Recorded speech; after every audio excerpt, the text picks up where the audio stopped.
अज़ा में अगर कोई आएगा तो वो जालिम का तरफदार नहीं होगा। अगर किसी के दिल में जालिम की मोहब्बत है वो कुछ भी हो फातिमी नहीं हो सकता।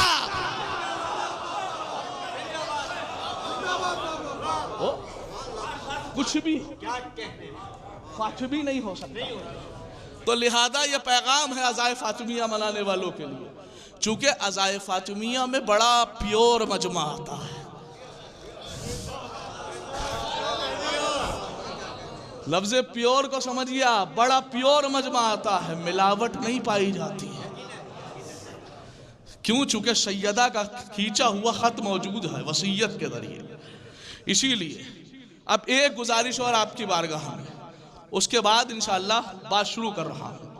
वो गुजारिश ये है कि साहब देखिए, कभी भी साहब ने पेशखानी की थी, उसी में ये मिसरा पढ़ा तो मेरे जहन में आया क्यों ना इस मिसरे को आयत से साबित कर दिया जाए। कभी भी कहीं भी जाना